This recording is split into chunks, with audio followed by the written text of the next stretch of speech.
नमस्कार, एनटिभी कोहलपुर समाचारमा स्वागत छ। म पुरुषोत्तम सापकोटा। सुरुमा प्रमुख समाचार। कोरोना महामारीकै बीच विश्व अन्तर्राष्ट्रिय श्रमिक दिवस मनाइयो। श्रमिकहरूको न्यूनतम पारिश्रमिक वृद्धि गर्ने प्रधानमन्त्री केपी शर्मा ओलीको घोषणा। नेपालमा आज 1287 जना संक्रमित निको, थप 19 जनाको मृत्यु। लुम्बिनी प्रदेश सरकारले संक्रमितको उपचार खर्च बेहोर्ने।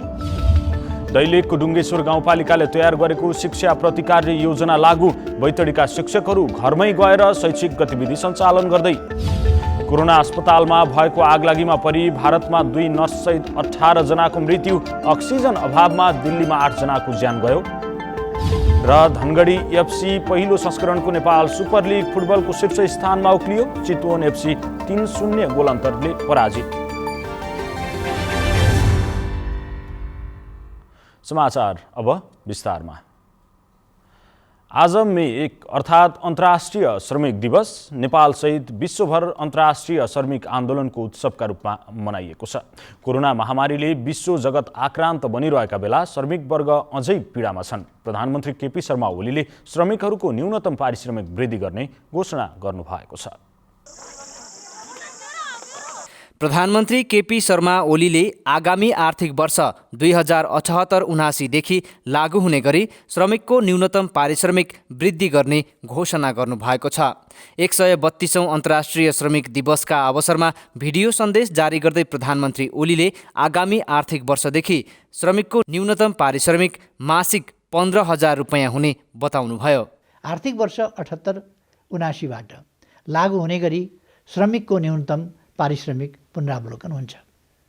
मासिक पारिश्रमिक रु 13,450बाट रु 15,000, दैनिक पारिश्रमिक रु 517बाट रु 577, प्रति घण्टा पारिश्रमिक रु 69बाट रु 77। कोरोना भाइरस महामारीले नेपाल लगायत विश्वका श्रमिक वर्ग पनि अत्याधिक पीडादायी समय बिताइरहेका छन्। महामारीले जारी भएको बन्दाबन्दीका कारण उद्योग, कल कारखाना आंशिक र पूर्ण रूपमा बन्द जस्तै छन्। अहिले फेरि कोरोना भाइरस महामारीको दोस्रो एवं घातक छालले हाम्रो देशलाई पनि लपेट्दैछ।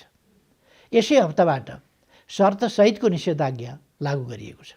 यसबाट सिर्जना हुने स्वदेश तथा विदेशमा रहनुभएका सम्पूर्ण श्रमजीवी नेपाली दिदीबहिनी तथा दाजुभाइहरूको पीडाप्रति म जानकार छु। न्यून पारिश्रमिकमा श्रम शोषण गरिरहेको परिस्थितिका बीच मजदुरहरूले सन् 1886 मे 1 का दिन त्यसका विरुद्ध समानता, उपयुक्त श्रम ज्याला, उचित बिदा सुविधा र श्रम वातावरणका लागि एकीकृत हुने उद्घोष गरिएको दिन पारेर अन्तर्राष्ट्रिय श्रमिक दिवस मनाइँदै आइएको छ।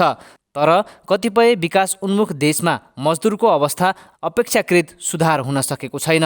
नेपाल सरकारले महामारीका बीच निम्नवर्गीय परिवारका हितका निमित्त योजना बनाउने प्रधानमन्त्री ओलीको भनाइ छ। गत साल चाहिँ यसपटक पनि हाम्रो प्रयास हुनेछ काममा रहेकाहरूको न्यूनतम पारिश्रमिक सुनिश्चित गर्ने, काममा संलग्न कसैको पनि आम्दानी रोकिने वा खोसिने स्थिति आउन नदिने, सङ्घ, प्रदेश र स्थानीय तहमा श्रम प्रदान प्रविधि परिचालनको प्रबन्ध गर्ने, श्रम र प्रविधिको संयोजन तथा ज्यालासहित जनसहभागिताको विकास मोडल अवलम्बन गर्ने। 8 घण्टा काम, 8 घण्टा आराम र 8 घण्टा मनोरञ्जनको सुनिश्चिततासँगै हाल कार्यान्वयनमा रहेको श्रमिकहरूको न्यून पारिश्रमिक दैनिक 517बाट बढाएर आगामी आर्थिक वर्षदेखि दैनिक ज्याला 577 कायम गरिनेछ।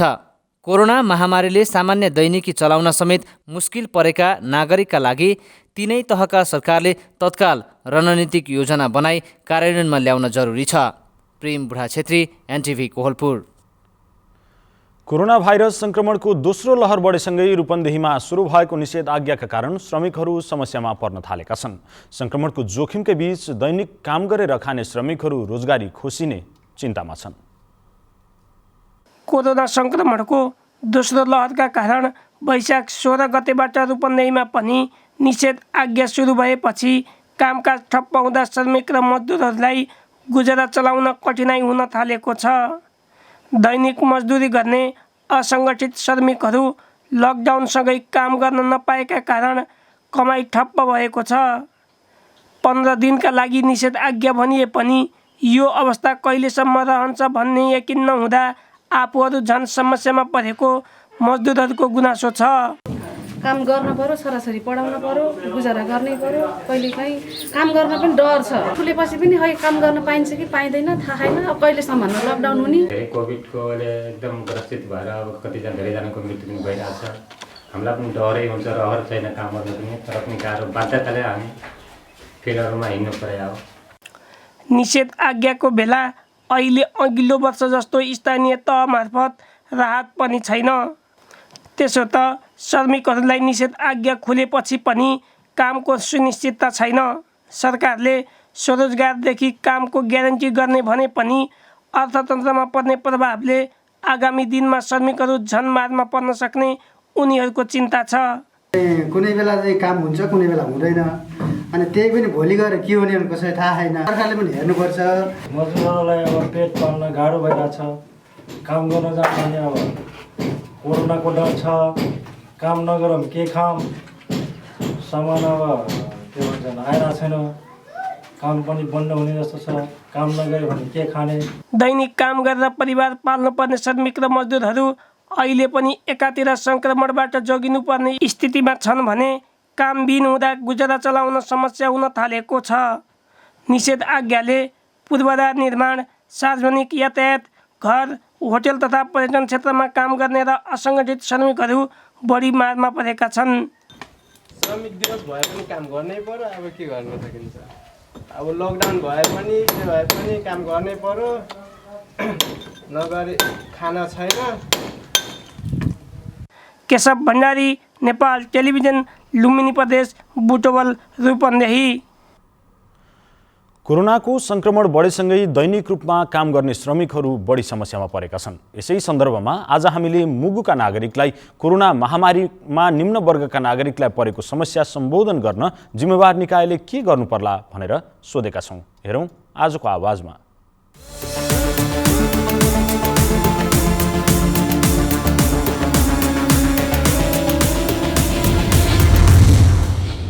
समस्या धेरै छ। काम नगरौँ भने चाहिँ सर अब बालबच्चा कसरी पाल्ने, अक्का झन् परिवार कसरी पाल्ने। काम गरौँ भने सर अब डेली पनि माक्स किन्ने रुपियाँ हुँदैन सर। अब के गर्ने। अब खै कुनै संस्थाले अथवा कुनै उसले हेदिएले अब काम गर्दा पनि अनि बिहान बेलुका यताउतिको मिलाएर पनि काम गर्न सकिन्छ। काम नगरेपछि साहब दे हामी कन दे लुगा रोटी छैन, साहब खाने दे चारो छैन, तेल तोडी छैन। दे हामी कन काम गरौँ भनेपछि यस्तै छ। काम नगरौँ भनेपछि हामी पाउने नै। दे काम गरौँ भनेपछि नि मास्क लगाएर काम गर, मास्क लगाएर काम गर भन्छन्। दे मास्क लगाउँ भने पनि हामी कन पैसा छैनन्। साहब दे के गर्ने। दे यस्तै काम गरेपछि त साहब दे हामी कन अनि कि खाना चारो लाइने टाढो लिने नपाए कम नपाए अर्थ गयो। अब कोरोना टाइममा अब काम नगरिदिने कुरो, काम गर्न नदिने कुरो पनि छ होइन। अब त्यस कारणले हाम्रो स्थानीय सरकारले अब हामीलाई मास्कको लागि वितरण गरे हुन्थ्यो होइन। अब दिनभरि मास्क लगाएर एउटा मास्कले पनि काम गर्दैन। भोलिपल्ट अर्को मास्क बदल्नै पर्छ। अब त्यतिको लागि हामीसँग त्यति पैसा पनि हुँदैन। दिनमा केही नभने 20 रुपियाँ एउटा मास्कलाई पर्न जान्छ। भनेपछि दिनकै 20 रुपियाँ भनेर जान्छ। एक त हाम्रो कमाइ हुँदैन, एक त यहाँ काम गर्न नदिने भनिरहन् स्थानीय सरकारहरूले। अब त्यसको लागि स्थानीय सरकारले हाम्रो निम्ति केही गरिदिएको भए।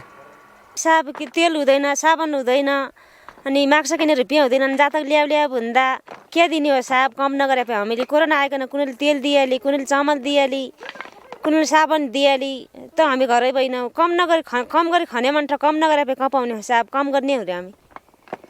यो कोरोनाले अब हामीले अब साथीभाइहरू अब हाम्रो काम गर्ने हामी अब टाढाबाट आइसकेछौँ हामी। त्यसपछि हाम्रो परिवारलाई हेर्नुपर्छ अनि आफ्नो पेटको लागि पनि गर्नुपर्छ। केही अब गरौँला खामला भनेर अब यो काम श्रम गरिन्छ। यो श्रम नगरेपछि हाम्रो पेट कसरी पाल्ने, हाम्रो परिवार जहान कसरी पाल्ने। हाम्रो अरू केही जग्गा जमिन पनि छैन। यहीबाट हाम्रो आय आर्जन कमाउँछौँ।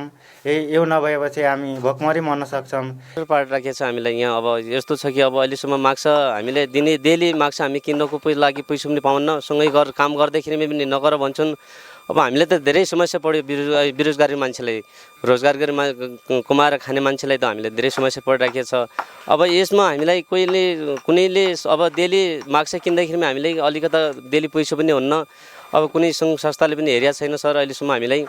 बेरोजगारीमा यस्तो काम गरेर खाने मान्छेलाई अब सँगै नबस भन्छन्। अब नबसेर काम हुन्न हामीलाई, कसरी गर्ने हामीले काम? अब समस्या त हामीले त धेरै राखिया छ सर।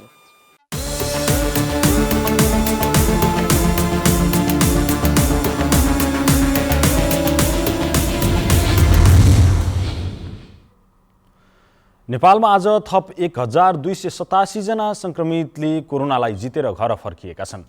आज नयाँ संक्रमित हुनेको संख्या बढेर 5763 जना पुगेको छ। स्वास्थ्य तथा जनसङ्ख्या मन्त्रालयका अनुसार संक्रमणबाट थप 19 जनाको मृत्यु भएको छ।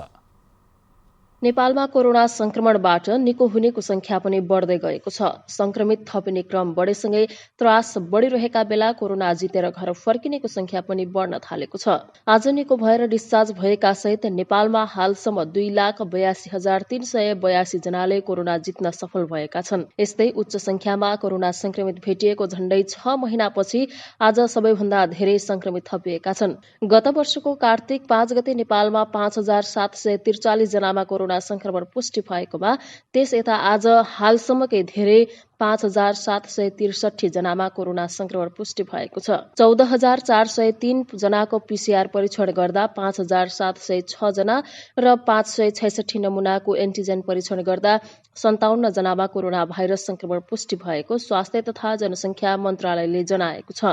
यस्तै पछिल्लो 24 घण्टामा थप 19 जना कोरोना संक्रमितको मृत्यु भएको छ। नेपालमा कोरोना संक्रमणबाट मृत्यु हुनेको संख्या 3,298 पुगेको छ। शनिबार थपिएका संक्रमितसँगै नेपालमा कोरोना संक्रमितको कुल संख्या 3,28,893 पुगेको छ, जसमध्ये 43,213 जना सक्रिय संक्रमित रहेका छन्। उनीहरूमध्ये 40,103 जना होम आइसोलेसनमा रहेका छन् भने 3,110 जना संस्थागत आइसोलेसनमा रहेका छन्। यस्तै 401 जनाको आइसियू र 110 जनाको भेन्टिलेटरमा उपचार भइरहेको छ। पछिल्लो 24 घण्टाको विवरण अनुसार बाँकेमा 551, दाङमा 251, रूपन्देहीमा 422, कैलालीमा 125 जना संक्रमित थपिएका छन्। यसैगरी सुर्खेतमा 97, कञ्चनपुरमा 37, सल्यानमा मात्रै थप 25 जना संक्रमित थपिएका हुन्। अन्जु चौधरी, एनटिभी कोहलपुर। समाचारको क्रम जारी नै छ। अहिलेलाई एकैछिनको विश्राम।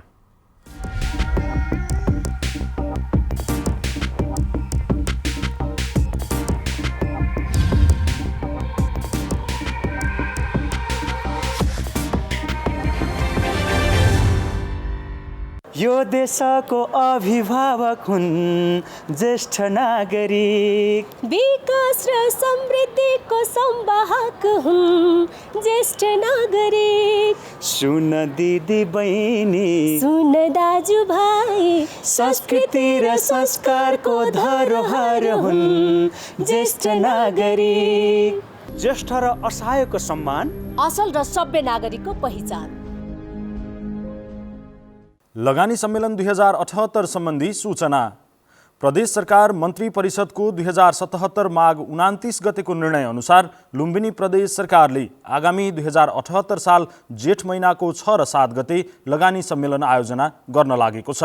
उक्त सम्मेलनमा निजी क्षेत्रबाट लगानी योग्य आयोजना प्रस्तुत गर्ने कार्यक्रम रहेकाले सहभागी हुन इच्छुक महानुभावहरूलाई आर्थिक मामिला तथा योजना मन्त्रालय बुटोलमा रहेको सचिवालयमा सम्पर्क गर्न हुन अनुरोध गरिएको छ। प्रचार प्रसार समिति लगानी सम्मेलन 2078 लुम्बिनी प्रदेश।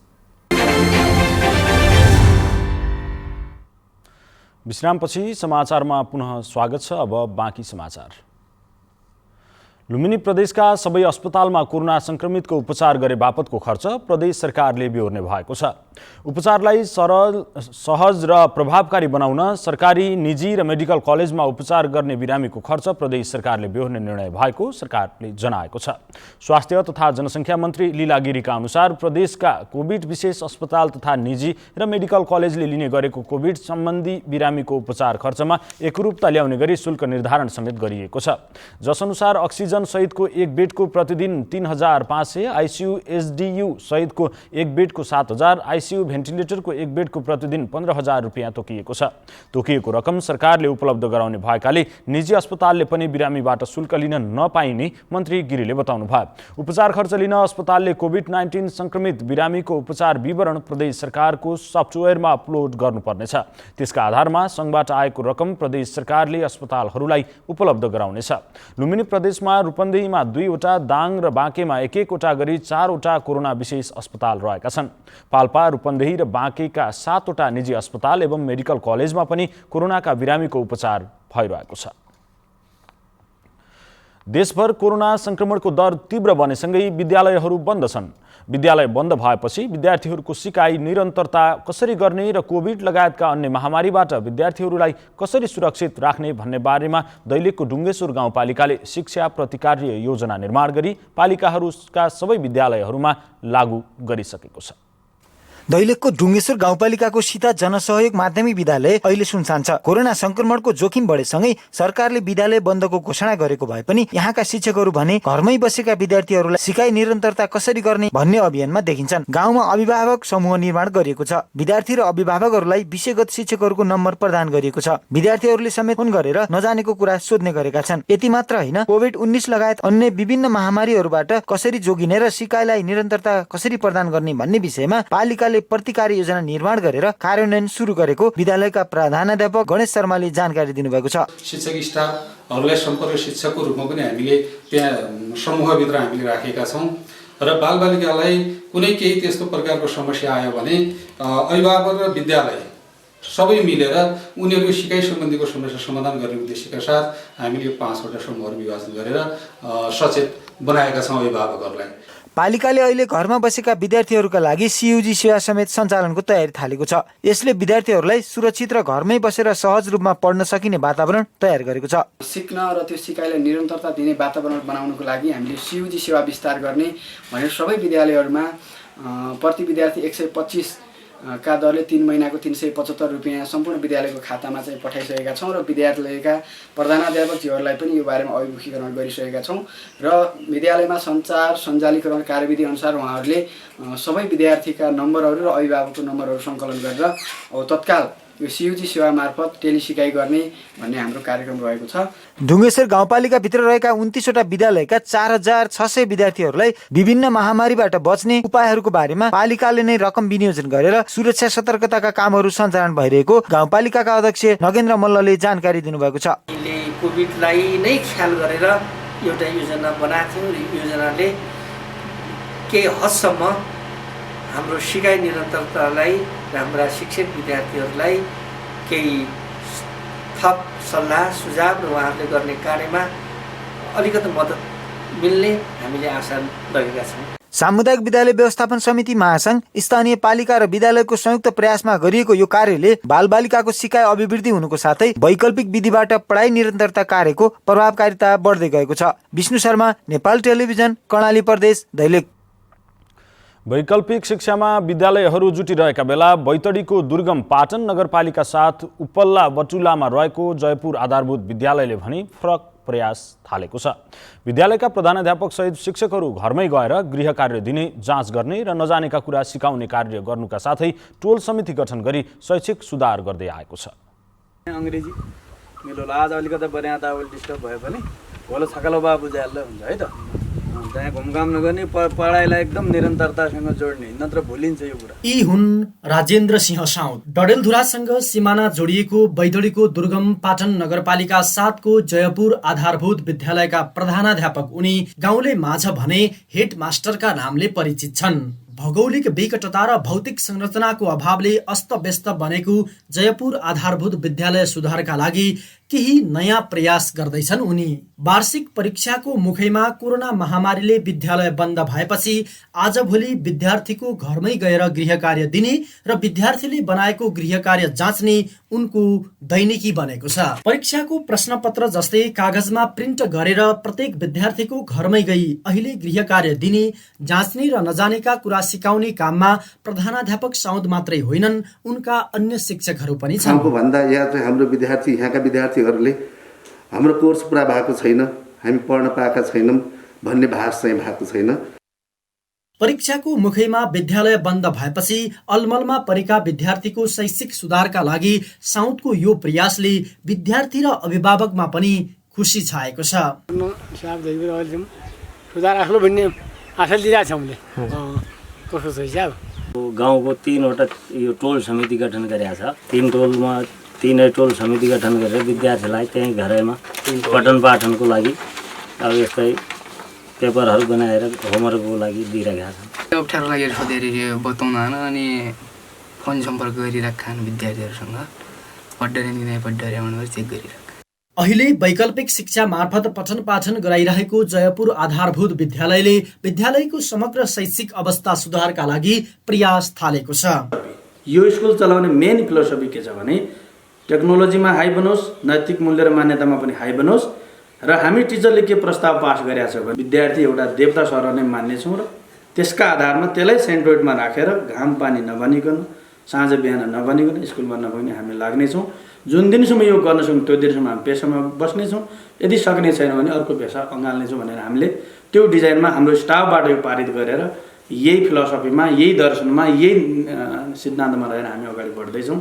विद्यालय बन्द रहेको अवस्थामा स्वास्थ्य मापदण्ड र स्वास्थ्यका सन्देश सहित विद्यार्थीले पढेका कुरा नबिर्सिउन् भन्ने उद्देश्यका साथ टोल समिति गठन गरी घर घरमै पुगेर गृह कार्य लगायत पठन पाठन गर्ने जयपुर आधारभूत विद्यालयको यो नयाँ प्रयास अरूका लागि पनि प्रेरणा बन्न सक्छ।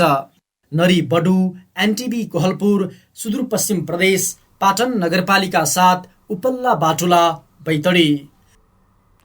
कोभिड-19 संक्रमितको संख्या बढ्दै जान थालेपछि दाङको राप्ती गाउँपालिकाले पालिका स्तरीय आइसोलेसन अस्पताल सञ्चालन गर्न थालेको छ।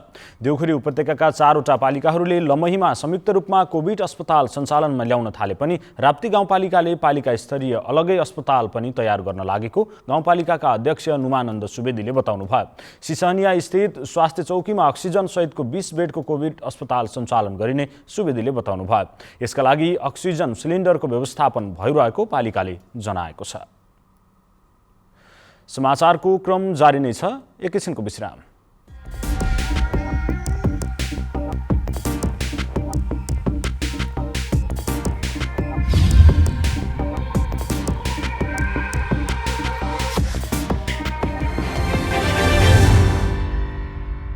वर्तमानको यो अवस्थामा कोभिड-19 विरुद्ध विजय प्राप्त गर्न निरन्तर लागि नै रहेका छौँ। यसबाट हुने मानसिक असरहरू लामो समयसम्म पनि रहिरहन सक्छ। यस्ता असरहरूलाई कम गर्न हामीले बिस्तारै उच्च मनोबल र सकारात्मक सोचका साथ आफ्नो नियमित जीवनशैलीमा फर्किनु आवश्यक छ र सम्भव पनि छ। गुमेको व्यापार व्यवसाय तथा मानवीय क्षतिहरूलाई स्वीकार्दै र विगतका तनावहरूलाई बिर्सदै फेरि नयाँ उमङ्ग र उत्साहका साथ उज्जवल भविष्यका लागि अग्रसर हुनु जरुरी छ। त्यसैले अब हामी जनस्वास्थ्यका मापदण्डहरूलाई पालना गर्दै अझै सचेत बनी र मनोबल उच्च राख्दै नियमित जीवनशैलीमा फर्कौँ, सबै एकजुट बनौँ र समृद्धितर्फ लम्कौँ। आगलागी हुनबाट सावधान हुने बारे आन्तरिक मामिला तथा कानुन मन्त्रालयको जनहितमा जारी सन्देश। यस वर्ष लामो खडेरीका कारणले देशभरि आगलागीको प्रकोप बढेको र ठूलो मात्रामा जनधनको क्षति भएको हुँदा निम्न उपायहरू अपनाई आगलागी हुनबाट बच्न र बचाउन हुन आन्तरिक मामिला तथा कानुन मन्त्रालय सबैमा हार्दिक अनुरोध गर्दछ। खेतबारीमा सरसफाई तथा झाडी हटाउन आगो लगाउने काम तत्कालै रोकौं। यसरी खेतबारीमा लगाएको आगो वन क्षेत्रमा पुगेमा अनियन्त्रित भई ठूलो जनधनको क्षति हुन सक्छ। सुक्खा मौसममा खुला ठाउँमा आगो नबालौं। आगो बाल्दा होशियार रहौं र काम सकिएपछि आगोलाई राम्रोसँग निभाऊ। सलाई, लाइटर जस्ता वस्तुहरू बालबालिकाबाट टाढा एवं सुरक्षित स्थानमा राखौं। पेट्रोल, डिजेल, ग्यास, मट्टीतेल जस्ता प्रज्वलनशील पदार्थहरू सुरक्षित स्थानमा मात्र राखौं। चुरोटका बलेका ठुटा जथाभावी नफालौं तथा राको बालेर नहिडौं। वन क्षेत्रमा बाटोको दायाँ बायाँ रहेका सुक्खा पात पतिङ्गर सल्ली पिरल हटाई सफा राखौं। आगलागी भइहालेमा सम्बन्धित स्थानीय तह र स्थानीय सुरक्षा निकायमा खबर गरौं। आफू सुरक्षित भई आगो निभाउन सहयोग गरौं। प्रदेश सरकार, आन्तरिक मामिला तथा कानुन मन्त्रालय, लुम्बिनी प्रदेश। तपाईँ एनटिभी कोहलपुर हेर्दै हुनुहुन्छ। अब बाँकी समाचार। रूपन्देहीको बुटवल उपमहानगरपालिकाले कोभिडको समस्याबाट आफ्ना नागरिकलाई सहज सेवा प्रदान गर्ने उद्देश्यले अक्सिजन बैंकको स्थापना गर्दैछ। अक्सिजन निशुल्क रूपमा व्यवस्था गर्ने बुटवल उपमहानगरपालिकाका सूचना अधिकारी मित्रमणि खनालले बताउनुभयो। उपमहानगरमा 19वटा वडामध्ये सबैभन्दा बढी वडा नम्बर 8 प्रभावित रहेको सूचना अधिकारी खनालले जानकारी दिनुभयो। उपमहानगरले कुनै पनि समस्या परेमा अक्सिजन सहितको एम्बुलेन्स सेवा उपलब्ध गराउने समेत तयारी गरेको छ। अब अन्तर्राष्ट्रिय समाचार।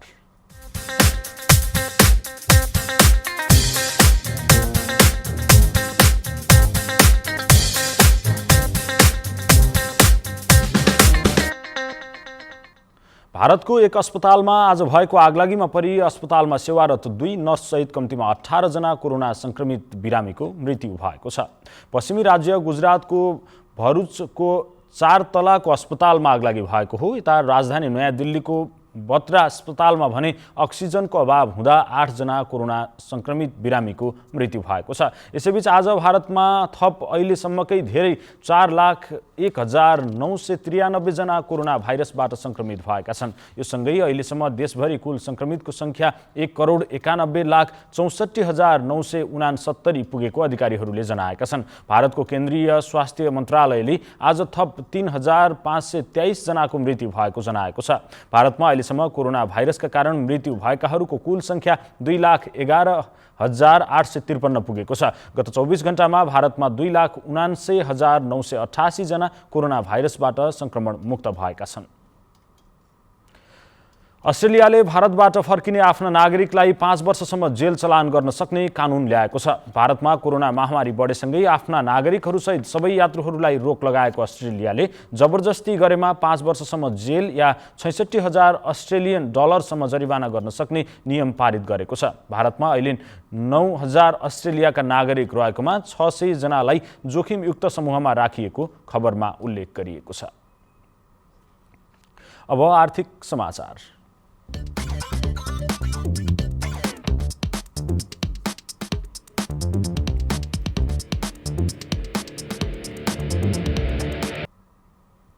हुम्लाका ज्येष्ठ नागरिकहरूलाई बैंक खाता खोल्न शास्ति भएको छ। भौगोलिक विकटताका कारण 70 वर्ष पार गरेका ज्येष्ठ नागरिकलाई गाउँबाट सदरमुकाम सिमीकोट पुगेर बैंक खाता खोल्न निकै समस्या भएको उनीहरूको गुनासो छ। सामाजिक सुरक्षा भत्ता बुझ्नका लागि बैंक खाता अनिवार्य भएपछि ज्येष्ठ नागरिक तथा अपाङ्गता भएका व्यक्तिहरूलाई खाता खोल्नकै लागि शास्ति खेप्नु परेको उनीहरूको दुखेसो छ। सेवाग्राहीले 2076-77 को पहिलो किस्ता बापतको रकम हालसम्म पनि पाएका छैनन्। सिमीकोट गाउँपालिकाका निमित्त प्रमुख प्रशासकीय अधिकृत उजिर रोकाएका अनुसार पुरानो संरचना अनुसार घरमै गएर नगद भुक्तानी दिँदा पारदर्शी नहुने भएपछि नयाँ संरचना अनुसार बैंक खाता सञ्चालन गरेर वितरण गरिने भएकाले केही ढिलाइ भएको हो। अब खेलकुद समाचार।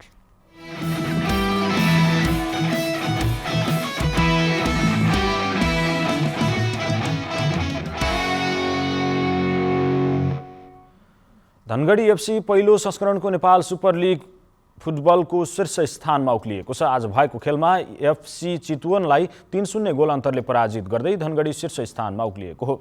त्रिपुरेश्वर स्थित दशरथ रङ्गशालामा धनगढीलाई जित दिलाउन निशान लिम्बू, ओलावाले आफिज र बुद्धवल तामाङले 1-1 गोल गरेका थिए। खेलको 64औं मिनेटमा धनगढी एफसीले पहिलो गोल गरेको थियो।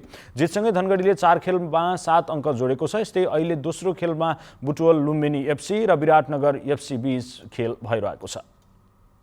अब मौसम।